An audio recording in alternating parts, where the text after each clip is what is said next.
Welcome to STO Tech Trek. I'm Astro. This is my co-host Aponte. Today we have a special guest, Zeph from Zefilms. Say hello, Zeph. Hello, Zeph. It never gets old. So anyways, today we're going to be talking about tanking, what a tank is, what a tank does, how to tank. So, what is a tank, in essence?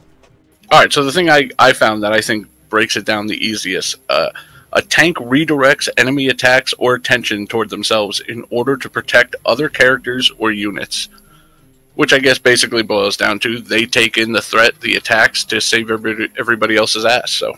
Yeah, and the reason why we have Alan on tonight is he's recently picked up the mantle of trying to help us tank because the few tanks that we do have, they have family life and everything like that. So Alan's being a good sport and helping us, achieve our dreams of DPS. So how's tanking for you, Alan?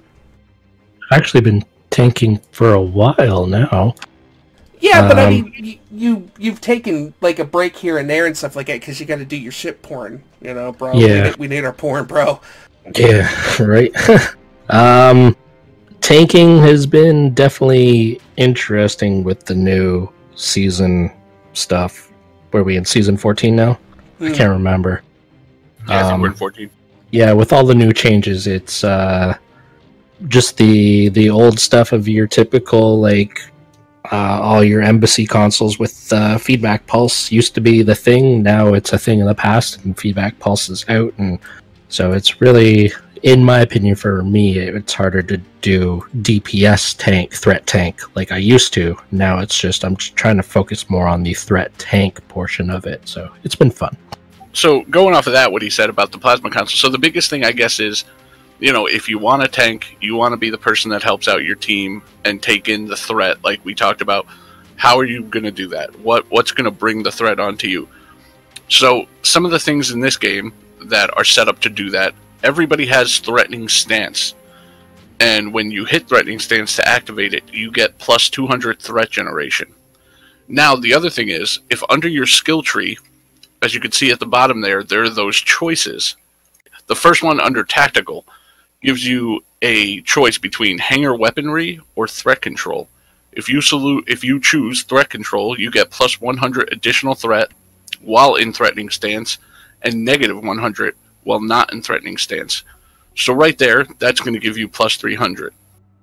Now there are other things like duty officers you could use, like Adaku Khan. What this does is every time you use attack pattern Delta, you're going to get plus 100 threat generation, and you can run multiple of these. So you can get up to 200 or 300 extra from that. Now again, like he said, he talked about the embassy consoles. So there are 3 variations of these consoles that you can choose either amplifiers or nullifiers. Amplifiers will increase your threat, nullifiers will obviously decrease your threat. The big ones you used to always see were the plasma generating ones, because they added a plasma proc to our weapons and everybody loved them. But now that damage isn't what it was, I don't know if it's really worth it. The other 2 options are the shield restoring and the hull repairing. So, if you're a tank and you're taking in a lot of damage and you need that extra threat, for whatever reason, maybe you've run it with threatening stance and the duty officers and you just don't feel like you're pulling in enough and you want to run a few of these, I think the hull repairing is probably your best bet, because that's also going to help you within that role as a tank. So, if you're a tank, the question is, what do we use to draw the threat onto us? So the biggest thing is the captain ability, threatening stance, that everybody has access to. Now, when you activate threatening stance, it stays on, and for the course of the duration that you have it activated, you're getting plus 200% threat generation. Now, if you have the choice picked in the skill tree, it's the first one under tactical. You'll have a choice between threat control or hanger weaponry. If you pick threat control, you're gaining an additional 100 to threat gen while using it, and negative 100 while not using it. So essentially, threatening stance right there is going to give you plus 300 threat. Now, there are other options. There are duty officers you could use. His name is Adaku Khan, and what happens is when you use attack pattern Delta, you can get plus 100 threat. for, I believe it's 10 seconds. Now, you could also use a few of these to up the chance, or to up the amount of threat you get. The other thing is, there's a personal trait called Imposing Presence, which ups your threat by 25%. And then, if after all of that, you still think that you need more threat generation because you're still not taking in enough off your teammates, there are the embassy consoles. Now, people will probably remember these. These are the plasma consoles we used to use all the time. And they added a plasma proc to your weapons. And then there were two versions, an amplifier and a nullifier. Amplifier obviously gave you more threat, nullifier gave you less. But there are two other variations of these amplifiers. One that is a shield repairing and a hull repairing. But either way, they will give you, I think it's 150% maxed out at Epic. At very rare, I think it's like 120% extra threat. Now, these are science consoles, so depending on your ship, depends on how many you could actually have. But, I mean, when we're talking about all this, this is a lot of extra threat generation. So with these abilities, you will be able to take the threat in. So now, I think one of the other questions is, though, where are tanks needed? What maps do tanks really help out with? And obviously, two of the bigger ones that you always hear about, that because they're partiable maps kind of thing, Hyperspace Elite, I think tanks are absolutely a necessity. You know what I mean? Because that's still a map where, you go in with a team, and because DPS has kind of come down a little, it's not going to be the same kind of minute and a half run it was. So you definitely do need that help to take in some of that threat so everyone's not popping. Well, yeah, you definitely need, a main tank and an offset tank for that map. And that we'll kind of get into what that actually entails, an off tank, a regular tank. In terms of ISA, I don't think a tank is nearly as a necessity as it is with HSE, but it is really helpful because right now the DPS guys are not really looking for threat. I mean, there are some things like the trait redirecting arrays that, the DPSer wants to take in a certain amount, but it's not what it was when Feedback Pulse was the meta. Like Alan said, you don't want or need 80% of the aggro. So having a tank on the map really lets the other players set up in a way where they could really worry about offensive more than healing and, tanking abilities. So yeah, I would agree that tank and ISA isn't an absolute must, but I believe that it actually does help that person trying to fine tune and get the highest performance numbers out of their DPS ship. Like, it helps take some of the heat off of them and allows them to do what they need to do. So especially with that tractor beam that comes off the gate, you'd rather have your tank sitting there stuck, soaking up all the damage, and while your DPS guys are able to zip as quickly as possible from left to right. And to talk about the HSC that you mentioned, yeah, tank is absolute must there. Same principle as ISA, you need your DPSers to be blowing crap up as soon as possible and being able to do what they need to do. And really, the tank role needs to really shine. Like your skill is really pushed to the limit in HSE. Yeah, and that's something that I think I like about these changes, especially, is that before I remember that, if an aggro tank or somebody else pulling aggro, another high DPS or something like that came in, it hurt your run because you wanted that threat. Now it's back to a point where you do want that team. You want that right built team where everybody has a role. You have your aggro guy, your side guy, your DPS. It makes it just a little more fun. So I'm glad it's kind of reverted back to that.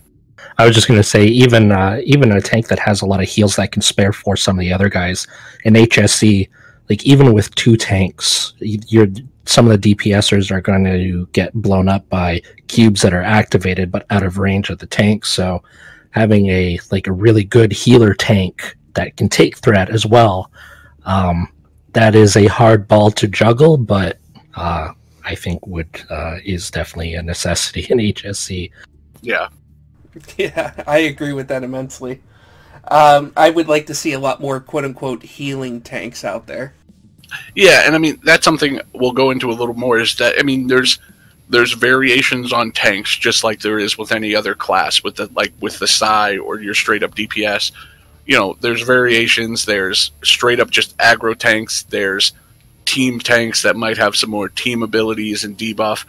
You know, there's healing tanks who, you know, still taking in the threat, but they're really set up in a way where they could also share and help keep the team alive if somebody is out of range. You know, so there still are a lot of variations here, you know.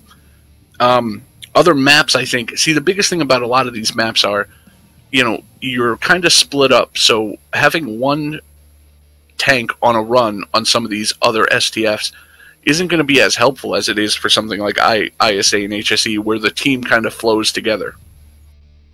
But there are some maps we kind of picked out where the tank might not be something that's needed throughout every portion of the map, but there are certain points when these maps are done on Advanced or Elite that a tank can come in really useful.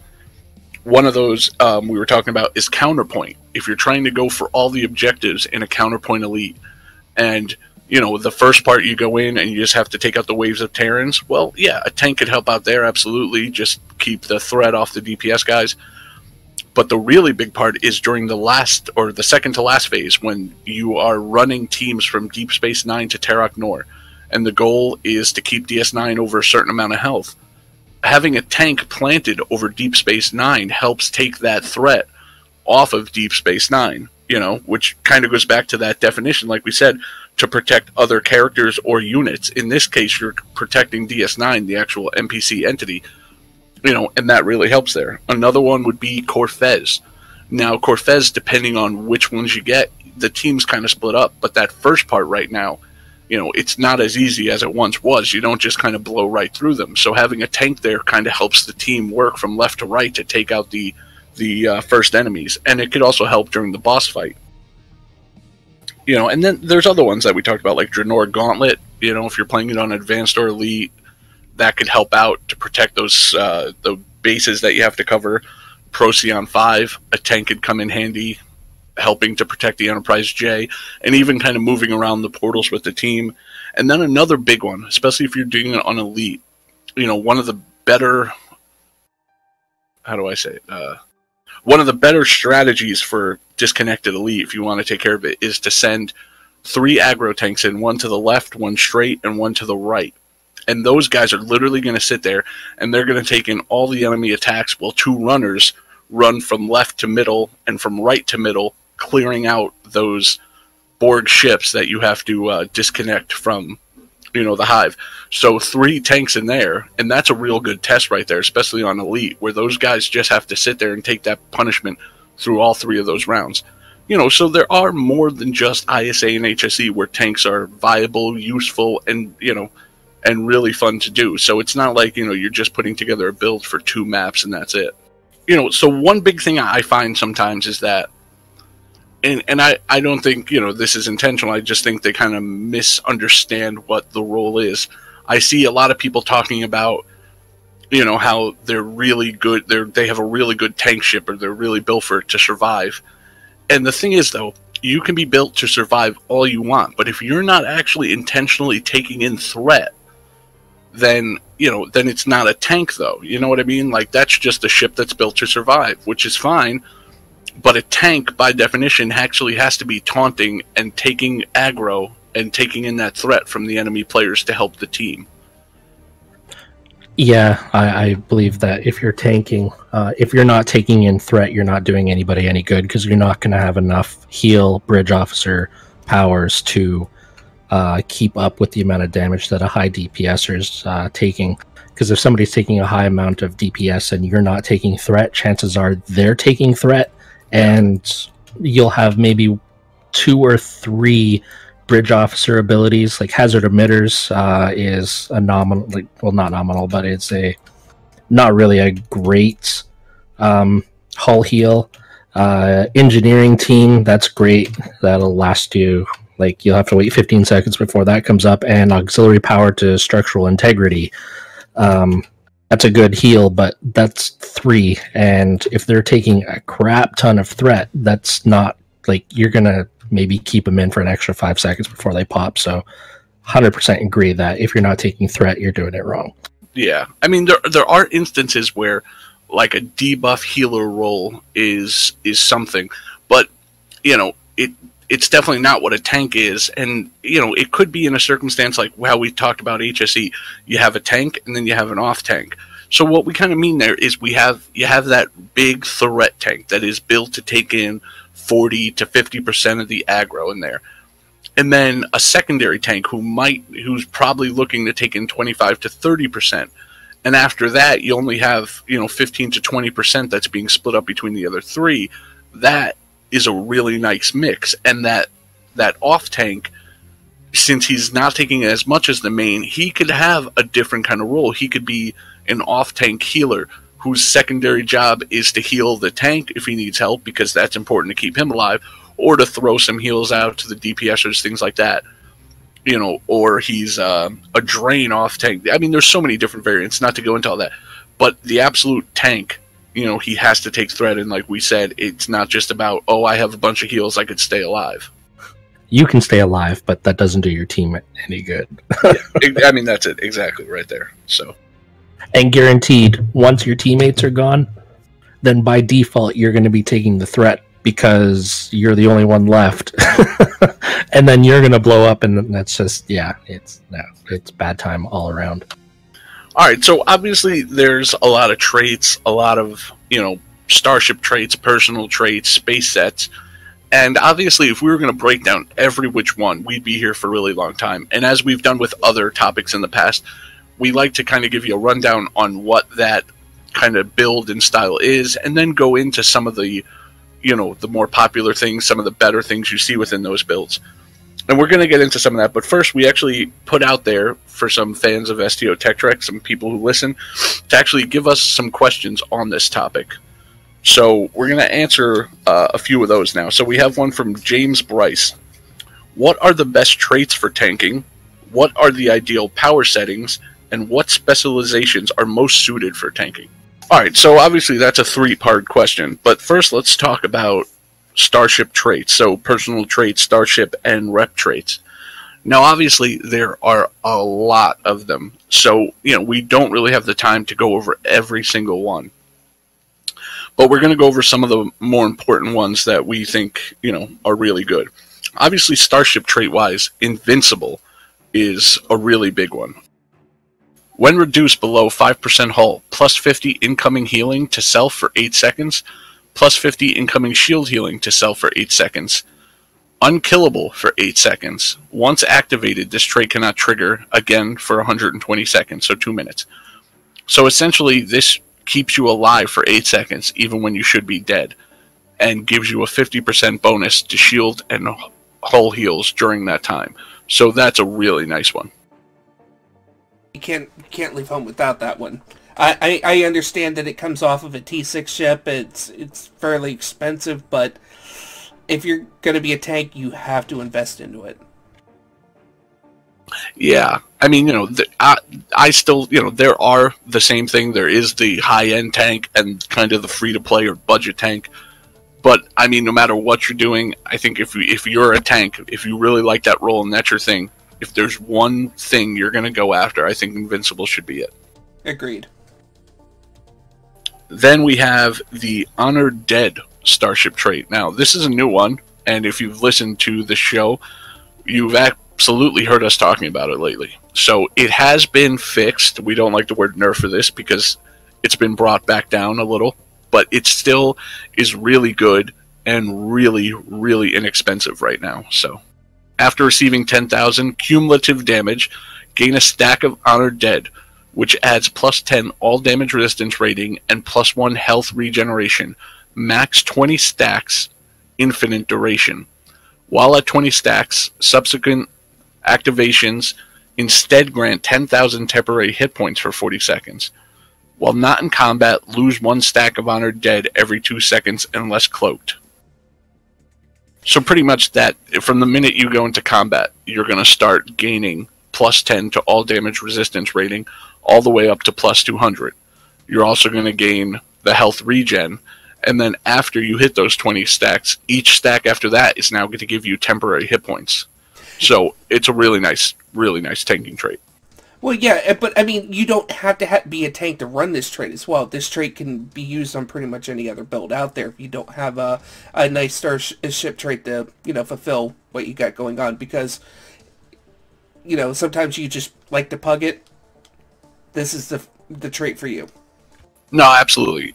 I think, to be honest, I think the same thing is with Invincible. So I don't know necessarily if you need both. If you're pugging it, it depends honestly on the team, but I think both are the kind of traits that for a tank are really good and you should have them, but they also cross over to help out other builds. Another one, and this one we're kind of going to go a little bit on a free one here to help out.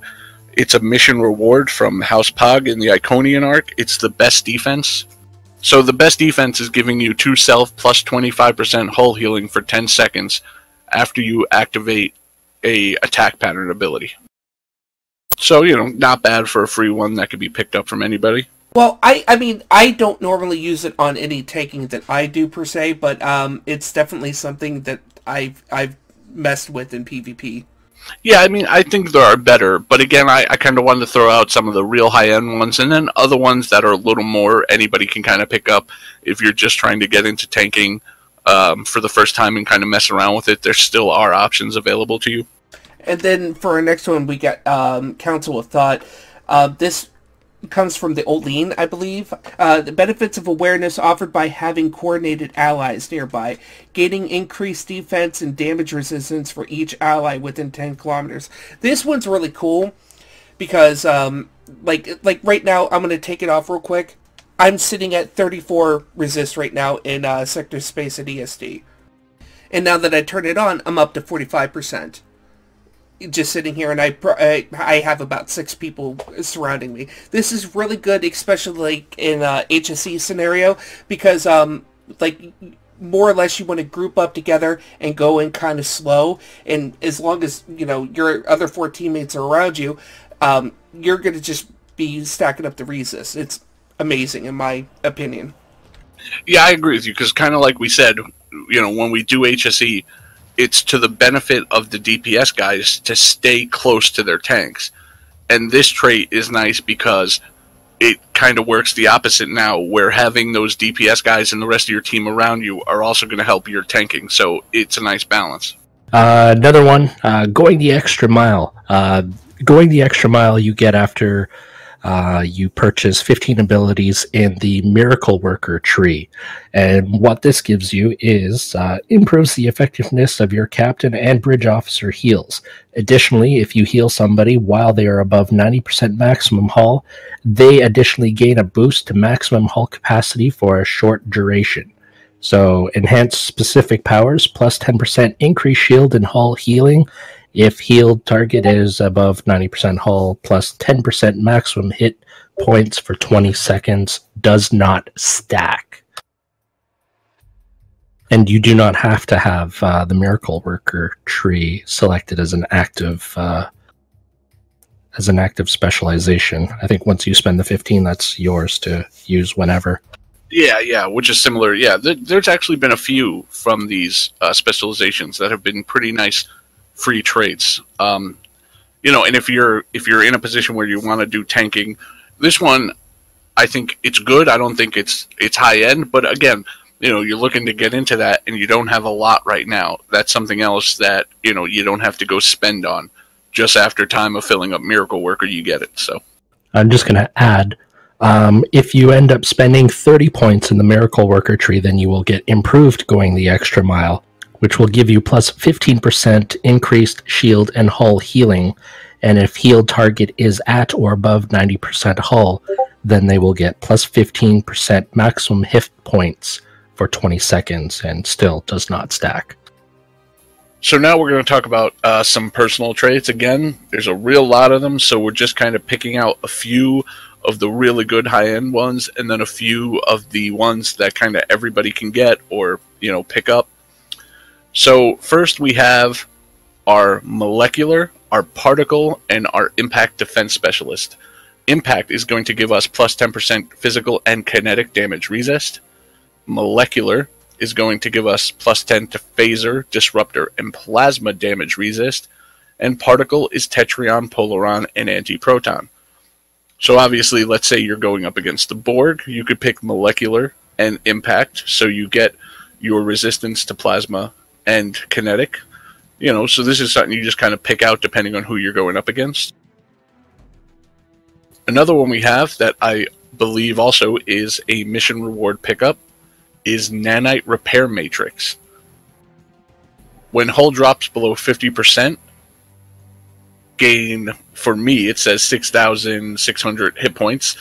Skills that do affect this are Starship Hull Restoration. So, depending on what your skill level in that is, will depend on the number that it's putting out. The next one is Ablative Shell. This can be, you can get this from the exchange, or you can obtain it from the Xindi Terrestrial Lockbox. The description for Ablative Shell says, taking inspiration from insects, you have installed a special system of shield generators that are able to shed damaged outer defense layers in order to rapidly replace them with stronger, healthier defenses. After receiving a total of 10,000 damage per resist, trigger Ablative Shell, which gives you plus 2,469.2 hit points every 0.5 seconds for 3 seconds, plus 33 all damage resistance rating for 3 seconds, may only occur once every 30 seconds. And then there's an asterisk underneath that says only occurs in certain circumstances. And then after that, the next one that you want to take a look for is called Menacing. Menacing is a trait that's available from the Zenkethi lockbox, or you can probably find it on the exchange. Menacing is a threatening stance buff. So what it does is double the chance for threatening stance to give stacks and double the max stacks per second you can receive. While threatening stance is inactive, decreases threat generation by an additional 50%. So to break it down, it doubles threatening stance chance to gain stacks. So by default, it is 20%. Having this trait activated will bring it up to 40%.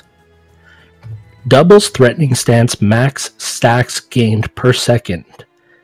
So right now, the default for threatening stance is you can gain a total of 10 stacks. This will double it and bring it up to 20 stacks. And then it also, if you do not have threatening stance activated, it increases the threat reduction by an additional 50% when threatening stance is not active. So, I mean, basically, a lot of people back in the day, they would run Imposing Presence, which was a plus 75% outgoing heal, but it was a plus 25% threat generation. So you could completely replace it with that trait. Am I wrong?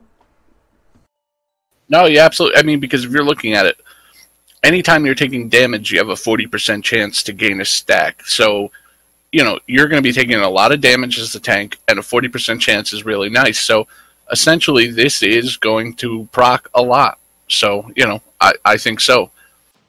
You know, it's funny, Menacing is one I actually wasn't aware of until Alan pointed that one out. So, yeah, that's nice. Alright, so I want to move on to Biotech Patch. This star trait improves the effectiveness of all your abilities which restore hull. 20% bonus hull healing effectiveness. This one is, I use it quite frequently. My hazard emitters are sitting somewhere around like 16k, you know, heal. It bumps it up to like usually around like 22, 23 when I'm doing tanking. So it's a really good trait for that. And then for the next one, we have Pattern Recognition. This, I believe, is from the Xindi Lockbox. Defense, shield, and hardness increased over time. Every 15 seconds of combat, max 4 stacks, 1.5 defense rating, and 1.5% shield hardness. This is not something I would personally use in a tanking scenario. I believe it to be more PvP oriented, but it's fairly cheap on the exchange. So if you have it, use it. If you don't have something else. Yeah.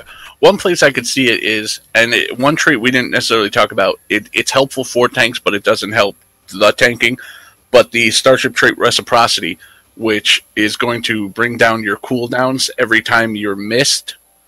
And obviously, defense is what is going to determine how often you're missed. So if you're running something like Reciprocity, running personal traits like Elusive, which just up your defense, and Pattern Recognition, you know, that could be decently helpful. Again, though, I think there are better, you know, but we're just trying to show you a range here from the high to the mid to the, you know, you're going to find this everywhere kind of thing. Alright, and then the next one is Repair Crew. Stacking plus resist all and plus regeneration while in combat. This base trait, while in combat, you gain a stacking bonus to all damage resistance as regeneration. While in combat, gain 1 stack Repair Crews every 5 seconds, up to 5 max per stack. Plus 5 all damage resistance rating, plus 5% hull repair.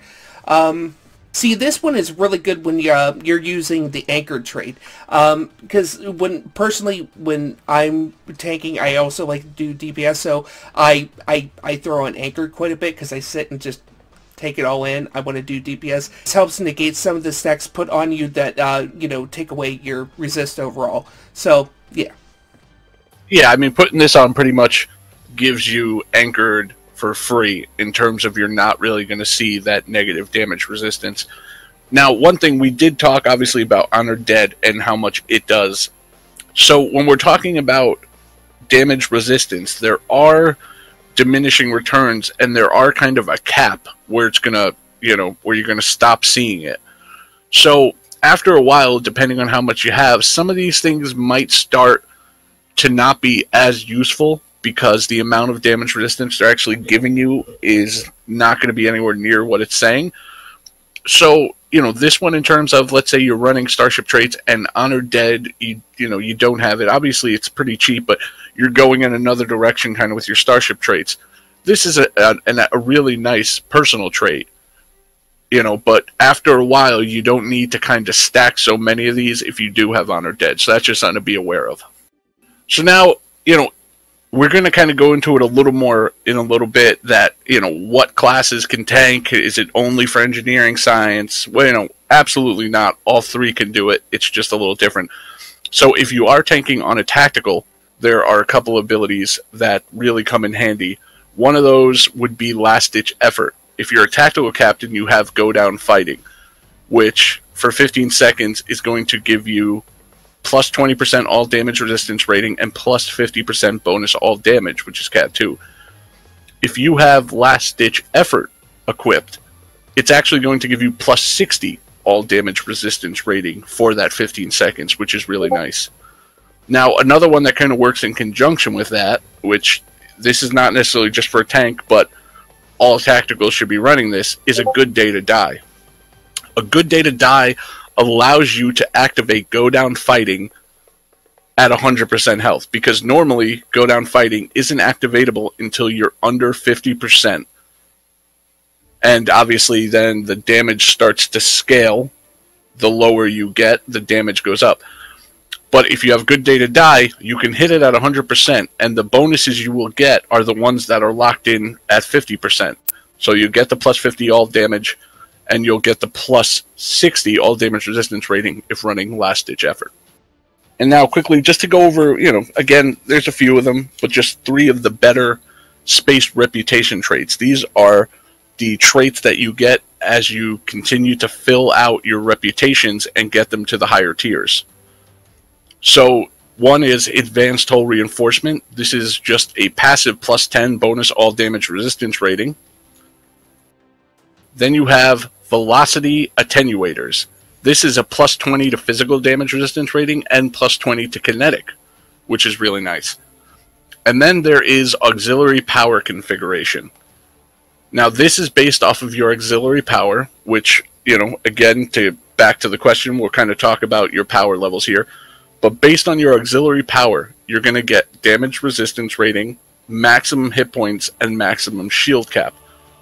To give you an idea, right now, my auxiliary power is 98 over 70, and it's giving me plus 19.6 to all damage resistance, plus 4.9% max hit points, and plus 4.9 to max shield capacity. So, you know, it's a pretty nice one. Now, obviously, that was the answer to the first part of that question, which was kind of long, and you know, there's still plenty more in the way of traits. But again, you know, we don't have time to break down everything. Now, he then also asked about the ideal power settings. So, the big thing, I think, here is that auxiliary power, like we kind of talked about when we talked about exotic, how auxiliary power affects exotic damage. Auxiliary power affects healing effectiveness. So, pretty much most of the time here, I still go weapons maxed out, and then I go auxiliary as my next one that I put as high as it can go. This is something I do for most of the builds, to be honest, unless I'm running something like Aux to Bat. But if we're just talking about basic kind of things, I spike up my auxiliary power. You know, you can do something where, you know, you have your weapon power up and then you spike up shield power if you want.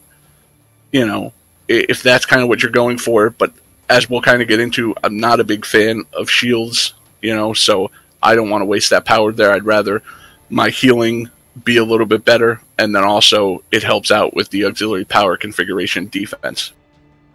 See, unfortunately, shields aren't really a thing when it comes to tanking, especially when it comes to Borg. There's absolutely nothing you can do to negate it. You could stack as much as you can against it, it's not going to do anything. So, primarily, tanks aren't going to focus on shields. The best part about shields right now are, you know, their initial stats and their bonus sets.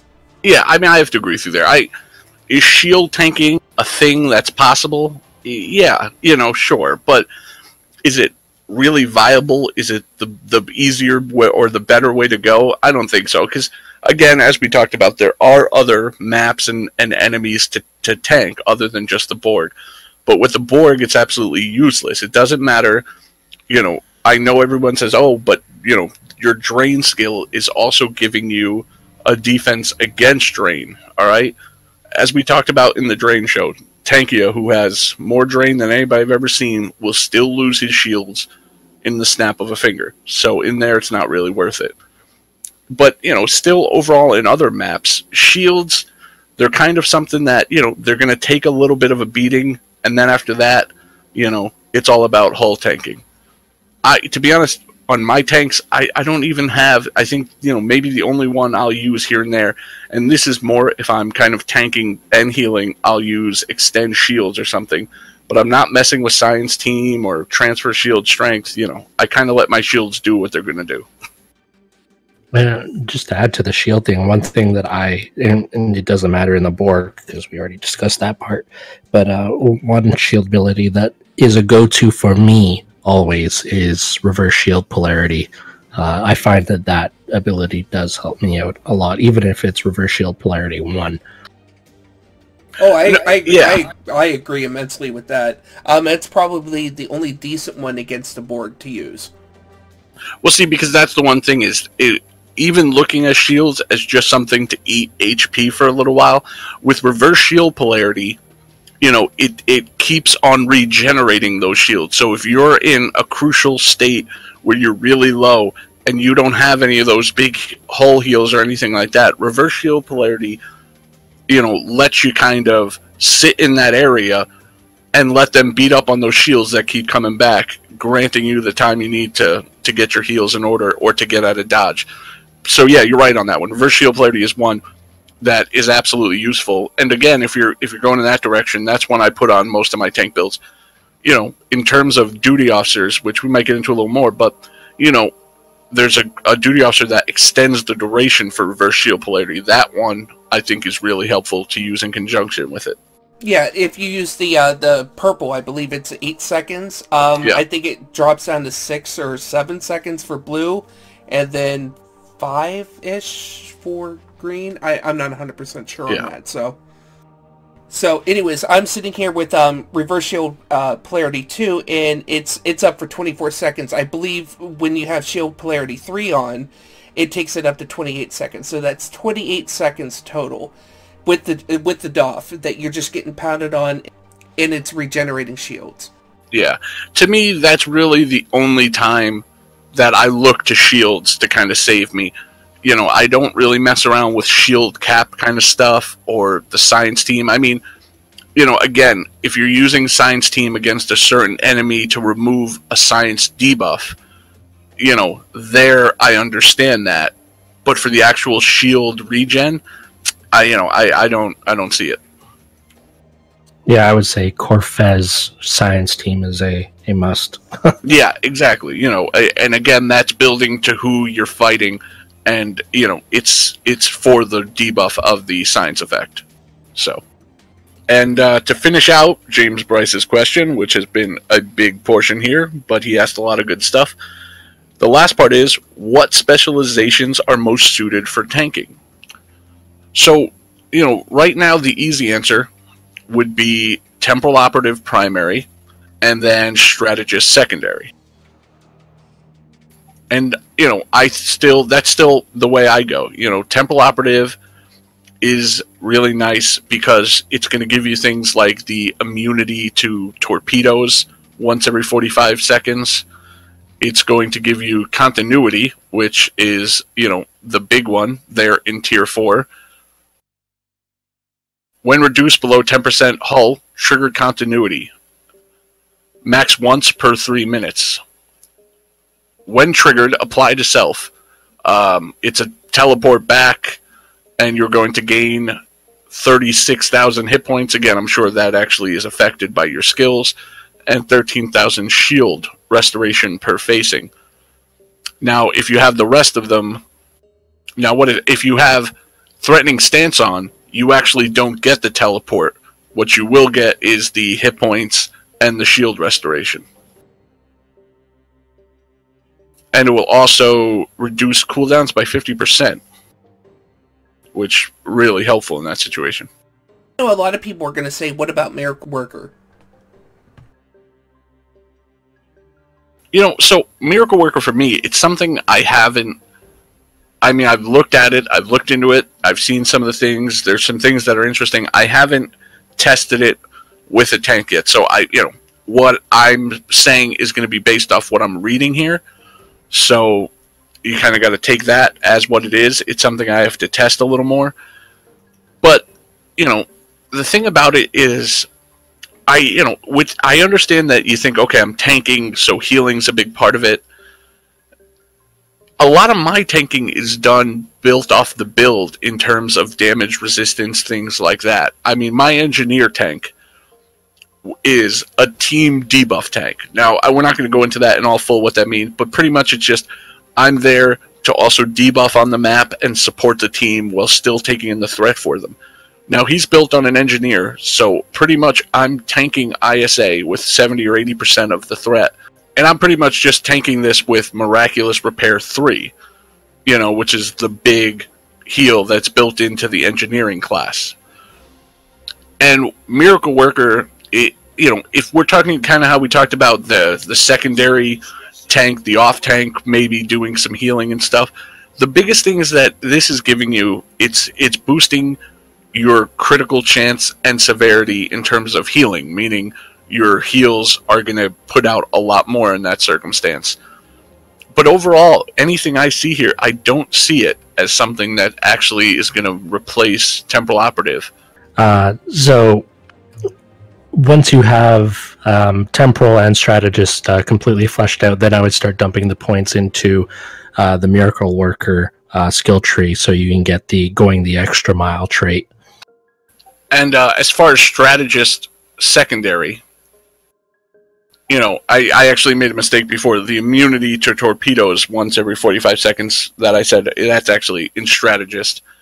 And then also with Diversionary Tactics, while threatening, you're getting a taunt. If you hit Diversionary Tactics while using Threatening Stance, it taunts foes within 10 kilometers and generates 50% more threat for 10 seconds. So that's something nice to work on, in a circumstance where you're coming in and let's say there's a lot of enemies at the end of like ISA or something like that, or the DPS guy is getting in a position where he's getting hit on. Diversionary Tactics helps pull that threat back onto you. So Strategist is definitely a nice one to use secondary. So overall, I would say that I still say Temporal Operative and Strategist, as Temporal Operative as your primary, Strategist secondary, is still, my preferred method. Again, I think Temporal Operative is something that will work. I think I need to play with a little more, but just from reading what it does for me in the way I tank, in my roles, I don't see it taking place of Temporal Operative. But again, everybody has different styles, so what works for me, might effectively be a little bit different for somebody else. So another question here that we had on the STO Tech Trek Discord is from Rami. There were quite a few, so I had to kind of pick one out, and the one we picked was, how can I kill stuff and tank? So, I mean, to me, I'm basically reading this as, how can I still do DPS and still be an aggro tank? Simple answer, get good, spam spacebar. Yeah. Long answer. Basically, we kind of covered it before and stuff like that. It's not like the old meta where you had to have on, a crap load of the plasma consoles. So, I mean, you could fill those slots with things that, boost your crit chance, your crit severity, consoles that, that do DPS in general. Yeah.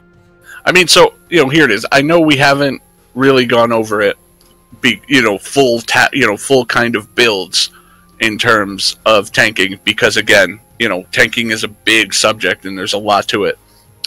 But, pretty much now that the science consoles are not a must-have even for a tank, because I really do think that in most cases, with my tank, it's how I'm doing it and it's working, that just threatening stance with the Badakukan bridge officers, if you have a ship, obviously, this is one that I forgot to mention before, if you have a ship that has the cruiser abilities, you could run Attract Fire, which is giving you another 100% threat generation. And then some of the traits and stuff we talked about, that's a lot of threat generation. And, as long as I think... Because another thing is, there are some things that will take aggro off of you. So if you're playing with a character who's maybe running Exotic Psi or something like that, there are abilities that will kind of pull some of that aggro onto them, because those abilities kind of taunt them, like Gravity Well, Tychon's Rift, things like that. Also, DPS itself is kind of something that will gain aggro. If everybody on the map had 0 threat, all the same base threat, and they went into it, the person who's the high DPSer is going to be the one who has the high threat there. So as long as your build is still producing, I'm not saying it has to be doing 100k, things like that, but as long as you're still producing decent damage and going through, I think those abilities are plenty to keep your threat. So from there now, you really kind of have a lot more options in terms of your consoles. Now, are there consoles that help out for tanking? Absolutely. One that used to be really good that I really don't think is actually worth what it was the Kobali console from the Kobali Samsar. It's kind of been brought down, so the amount of healing it's going to give you isn't the same. There's consoles like the Dynamic Power Redistributor, which, if you've seen mine or Astro's or other people's videos, you've seen this console a lot. This one is kind of one that helps out on both ends, tanking and damage. It's going to give you plus 40% bonus Cat 2, and it's going to give you plus 100% bonus, 100 bonus damage resistance rating for 20 seconds, as well as plus 500 whole regen per minute for 20 seconds. So that's a really nice one. Another one that actually works in tandem with that is the secondary shield projector. So that's going to give you a nice bit of secondary shields for 30 seconds. And those have to get beat up and taken out before any damage is done to your hull. So that's a nice kind of protect there, similar to reverse shield polarity. But again, offensively, together, those have a Cat 1 damage bonus to Disruptor, if you're running that. So, there are absolutely still options to basically put together a good beam build, if that's what you're going for, and still absolutely tank. So, a lot of the basic ways that attack kind of puts that beam bow together, you can still run here. Oh, yeah. I mean, because, on my build, dude, I am not running Neutroniums. I'm not running, the embassy consoles whatsoever. I'm not running any kind of tanking thing other than the dynamic power redistribution, to be quite honest, for tanking. Yeah, I mean, right now, on my Tarantula, on my engineer character, I think consoles that might be a little defensive, I'm running the secondary shield projector, and I'm running the sustained radiant field, which is the 22.5% bonus to outgoing hull heals and shield heals, and then 11.3 all weapon damage. Other than that, it's a tactical build. I have my bioneural circuits, my tactical consoles assimilated, my M6 computer. It's really built in the space reps and all those kind of things where I'm getting my tankiness from. Which I think Cryptic has done a wonderful job on. I know a lot of people were quote-unquote bitching and moaning after Season 13. I think that they made builds more diverse and realistic now. I definitely, diverse, absolutely. Whether it's tanking, DPS, I mean, there's even if we're not, whatever we're talking about, DPS or anything, a lot of different variations of different builds work, and it's really fun, So I think that is one place they did really good. As far as space sets here, again, talking about this, so where's our damage going to come from? On this character, I'm running the Soul Defense 3-piece set, which is actually a mission reward set, so that's nice.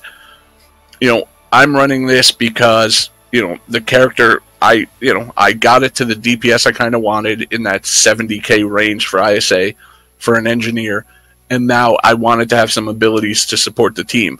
The Soul Defense set 3-piece gives you a nice AoE heal that heals you and your team.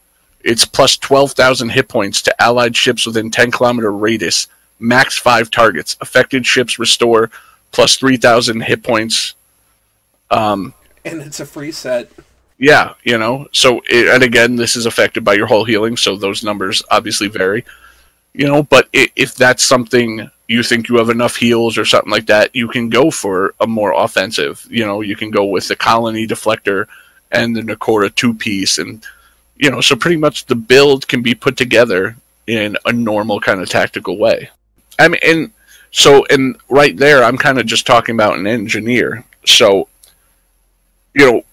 to actually jump into our next question and kind of talk about them both simultaneously, Matthew Chow asks, can you explain how any class can technically tank and that you don't have to be an engineer?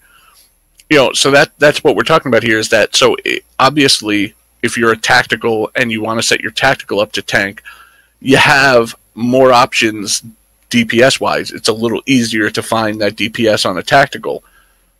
But most of these abilities, your taunts and things, they're not stuck to an engineer. Threatening stance is, captain-wide for every class. Your bridge officers, your personal traits and things. So each class can gain the same amount of threat. Now, whether that's something you think should work that way or not, but that's how it is, So all three can do that. Science, again, can do that. And each class has their own little variations. I think engineer, it's a little bit easier and a little more, I would say, inherent to that class to tank well. But obviously, if you want high-end DPS, well, kind of being an off-tank or even the main tank, I think tactical is a good way to go. If you're a secondary tank and you want to go for control as well, like you want to be the science guy who's controlling the maps with gravity wells and things and also taking in threat, science, I mean, the possibilities are kind of endless there, but all three classes absolutely can tank. Alan, what are you currently tanking on?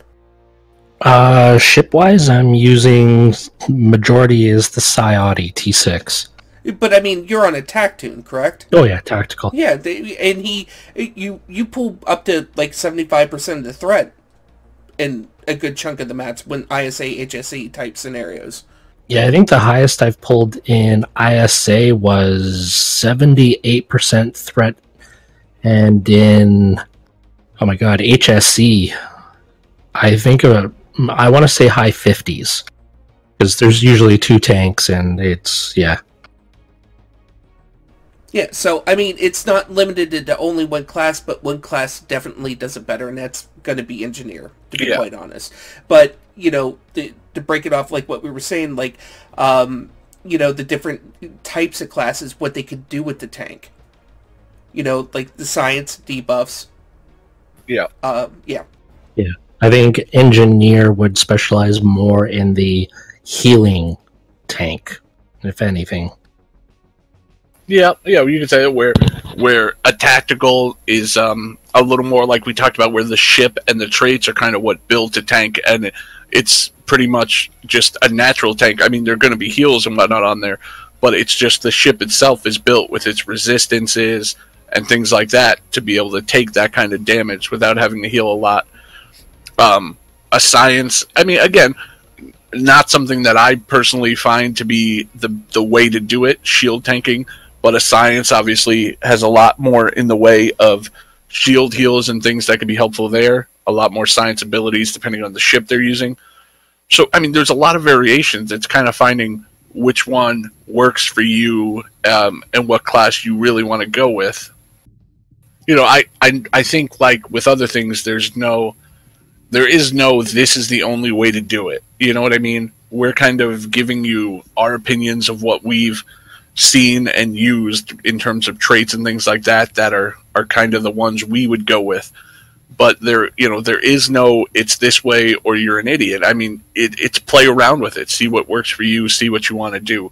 There are definitely some things that will make it a lot easier on you, but there's a lot of different ways. Yeah, well, I've said this again, Season 13, a lot of people were butthurt about it. I think it just opened the doors for a lot more possibilities other than just DPSing all the time. I agree.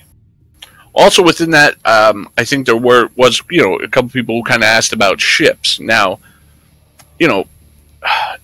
with a lot of the stuff out there, I mean, if you have every good piece of equipment and things like that, can you take an escort out there and probably take in 60% of the threat, things like that?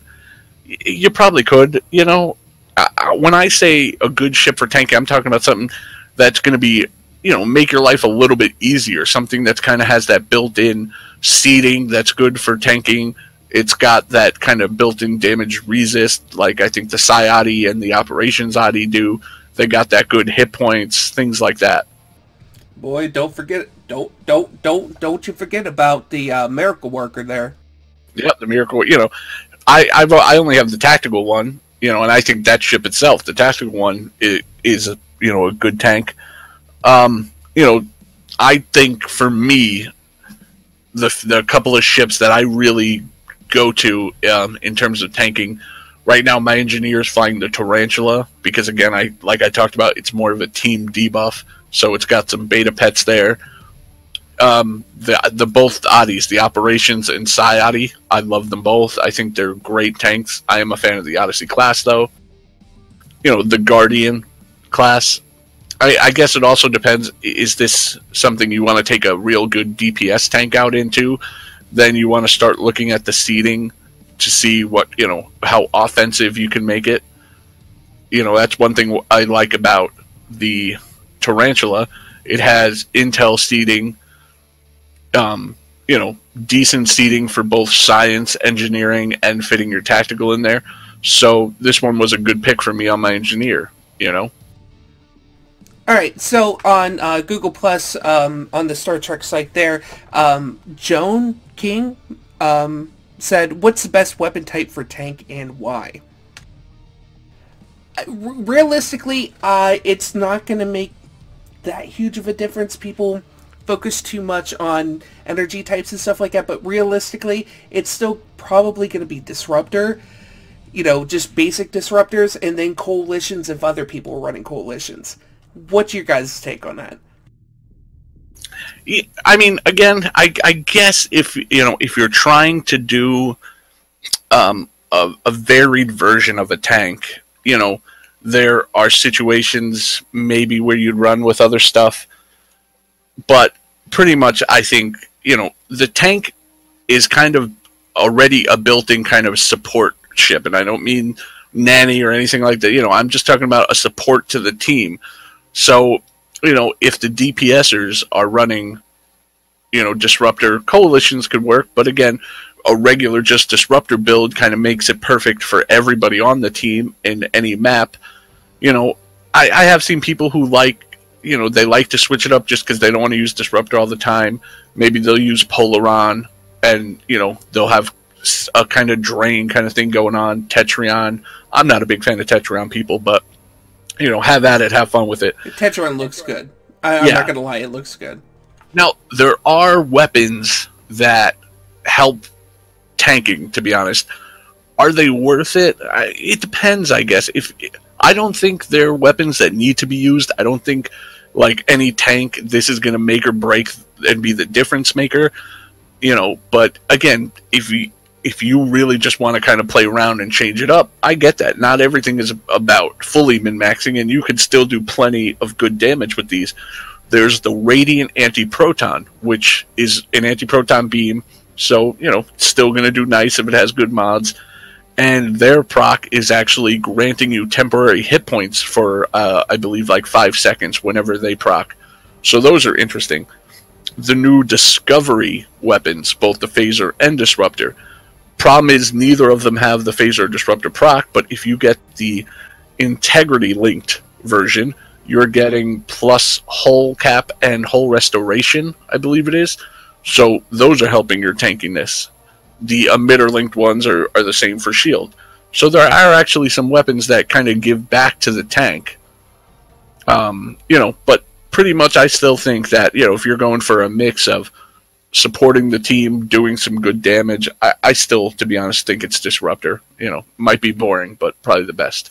So, Frank Vessel, he basically asked, what's the best attack strategy? What do? Do you sit there and tank? Do you spin around, in circles? Do you try to follow everybody?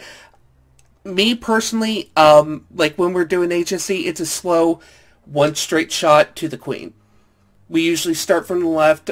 When you enter in, we start from the left and just move in slow. And you make sure everybody around you just kind of stays within your range, etc., etc.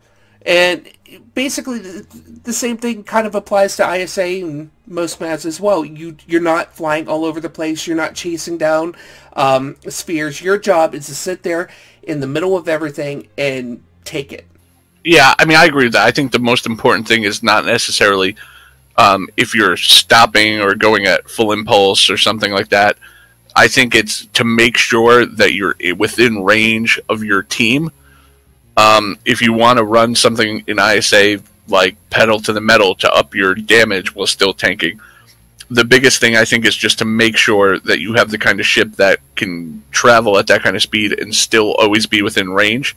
Another thing is the emergency con hologram I still think is really nice for a tank, because one of the big things is still positioning, just like with DPS.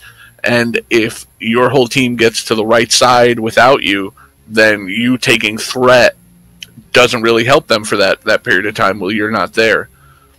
In terms of if you, again, want more DPS out of it and you're running anchored and you have the traits we talked about to kind of negate the negative damage resistance rating, sitting still is fine. It's just about picking the right position then where you're still going to be in range of everything and taking that aggro off your team. So guys, I know we covered a lot and there was still a lot we didn't get to. To be honest, out of all of the topics that we've kind of done so far, tanking might be one of the bigger ones. There's just so much that's out there for a tank, at the high end level, if you're looking free to play, there's just so much, So if there was something that you really wanted to know that we didn't get to, leave it in the comments below. We'd be happy to answer. Our STO Tech Trek Discord, our Facebook, our Twitter. Hit us up anywhere, and we'll get back to you guys. I want to thank Zef from Zefilms for coming on here and sharing some of his insight. It's always awesome. Yeah, just FYI, if he's not making chip porn, he's taking for us. So it's kind of our bad. So blame us. Or playing Subnautica. Yes, or being stolen away from STO. So, but thanks, guys. I hope you enjoyed this episode, and stay tuned. So,